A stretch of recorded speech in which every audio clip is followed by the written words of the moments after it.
hidup susah, Randy Ahmad anak penjual gorengan di Ciamis kini sukses di Jepang, lulusan cum laude ITB dan umrahkan ortu. Sosok Randy Ahmad Rustandi, anak penjual gorengan di Ciamis yang viral dulunya hidup susah kini sukses di Jepang. Kisah anak seorang penjual gorengan di Ciamis, Randy Ahmad Rustandi begitu mengharukan dan menginspirasi. Randy yang dulu hidup susah bahkan harus jalan kaki cukup jauh menuju sekolah karena tak ada kendaraan, kini perjuangannya pun mengantarkan dirinya kepada kesuksesan. Kisah Randy pun cukup menyita perhatian publik setelah diunggah di akun Instagram @santosoim. Diketahui, pemilik akun tersebut bernama Imam Santoso yang merupakan dosen Randy di FTTM ITB. Imam Santoso mengatakan bahwa Randy adalah seorang anak penjual gorengan asal Ciamis dan buruh harian lepas di Bandung. Aku punya mahasiswa bernama Randy. Ibunya pedagang gorengan di persimpangan jalan dekat SMK di Panjalu, Ciamis.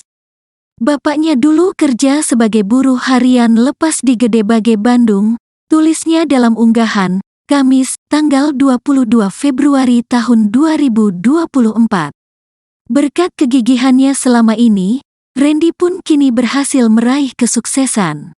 Imam mengatakan bahwa Randy kini bekerja di salah satu lembaga riset terbesar Jepang.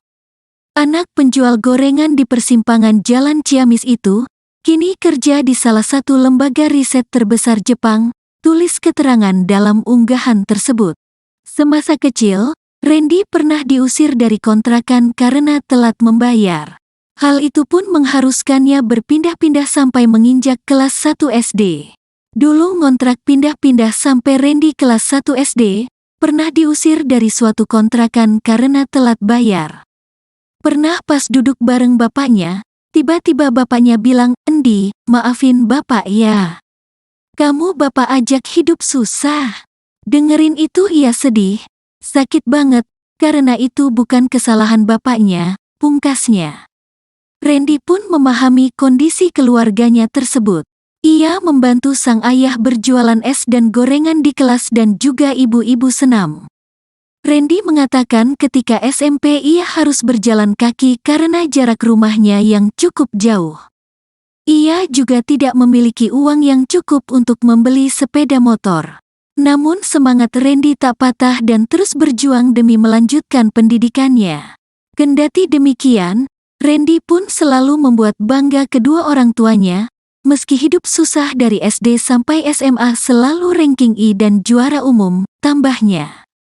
Hingga akhirnya, ia diterima masuk ke Fakultas Teknik Metalurgi ITB jalur beasiswa bidik misi. Ia pun lulus dengan gelar cum laude. Lulus dari ITB, Randy pun bekerja di salah satu lembaga penelitian terbesar di Jepang hingga ia mampu berkeliling dunia. Keterima di Teknik Metalurgi FTTM, ITB dengan beasiswa bidik misi, tambah unggahan. Salah satu pencapaiannya yakni membawa orang tuanya menginjakan kaki di Tanah Suci serta melanjutkan studinya di Jepang. Kerja di salah satu lembaga penelitian terbesar Jepang, keliling dunia, dan mengantar orang tua beribadah ke Tanah Suci. Pendidikan bisa merubahmu, jangan takut sekolah tinggi karena banyak beasiswa menanti, tutup unggahan tersebut.